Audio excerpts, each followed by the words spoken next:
I can tell you that I'm going to express and share my point of view on human rights, and I believe human rights is worth the fight as a parliamentarian, as a Canadian parliamentarian, from a Canadian parliamentarian's point of view.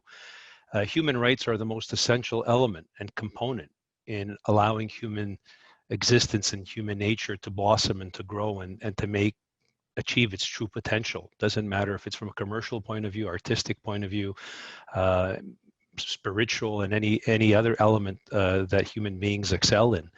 And human beings have proven time and time again, if they're being trampled and muzzled and try to be crafted in a particular way that suits the interest of an elite or a government or an oligarchy, human nature doesn't achieve its great potential.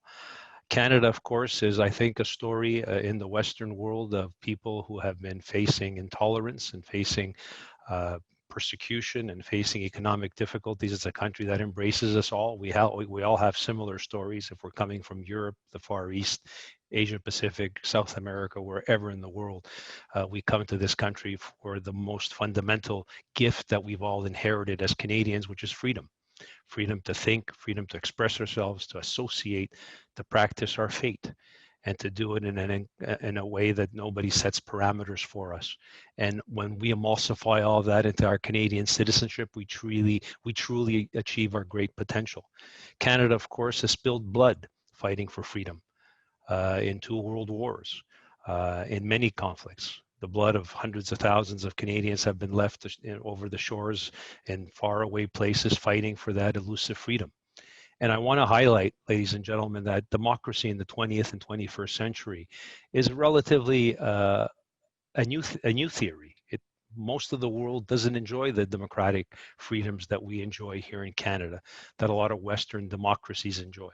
And I think for far too long, we've developed a bit of a complacency, and we take those human rights for granted. We're too busy in our day-to-day life as Canadians and Americans and Europeans in pursuit of whatever we're doing, and we don't take the time to look at what's going around in the world. And as the world, because of the fluidity of communications and the various platforms, is becoming more and more, setting itself up more and more in our backyards, the flow of people and the flow of ideas. And freedom of religion is something we take for granted in Canada. And I think politicians in our countries, and I think this current government from time to time talks a good game when it comes to freedom of religion. Many politicians use human rights as a great talking point. They even use it as a great political expedient wedge issue. But at the end of the day, we've seen over the last little while that even our own government, the beacon of hope for human rights, doesn't necessarily back up the talk with the action that's required. We look at what's going on in China with the persecution, the ugly persecution of the Uyghur Muslim community. And all that our government has mustered up over the last few weeks, it's to show their disappointment in a few communiques. We see what's going on in the egregious behavior on the part of China towards the people of Hong Kong and trampling the democracy movement. And the only thing our government has been able to say is how disappointed they are. We've seen the persecution of Christians in Iran, in Sri Lanka, in Turkey. We've seen the Turkish government shut down churches in Cyprus and in Turkey. And all our governments can say is how disappointed they are.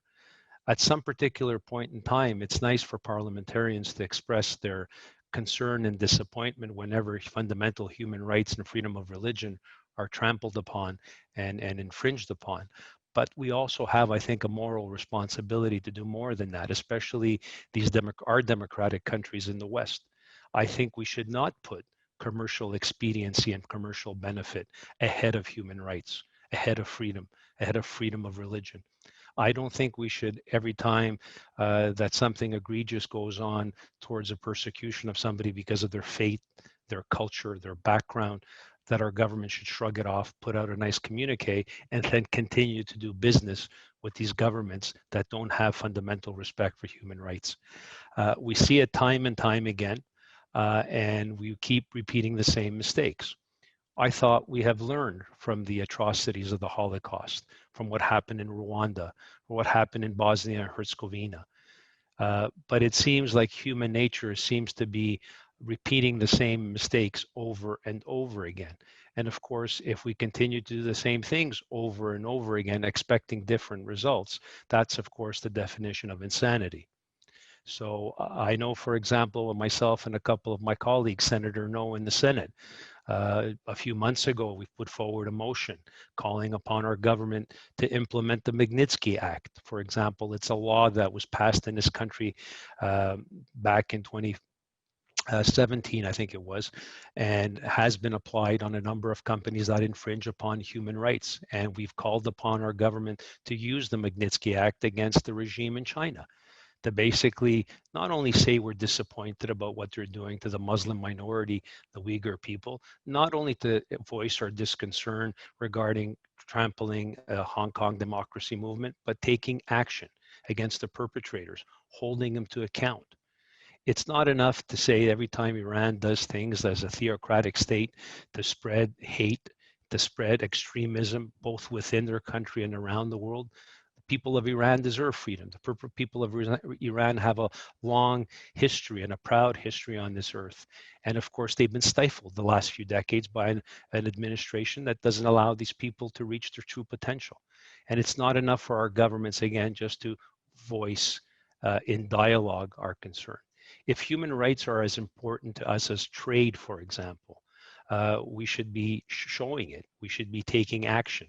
Our government shut down, the current Trudeau government, one of the first things they did in 2015 is they shut down the Office of Freedom of Religion that had been opened up by the previous government to promote human rights and freedom of religion around the world.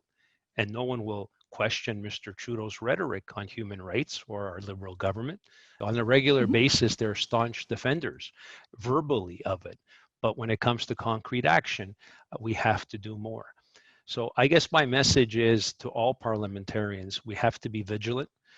We have to continue to advocate for human rights. But I think that's not enough. I think we have to take concrete steps with legislation. We need to call upon our governments to basically hold countries that we do commercial business with to account that human rights will not be traded in exchange for commercial benefits. So thank you for this opportunity, and thank you for this forum for giving me the opportunity to express my point of view. And indeed, I reiterate, human rights do matter. And I think if we give up on that, we give up on the most essential element of human existence.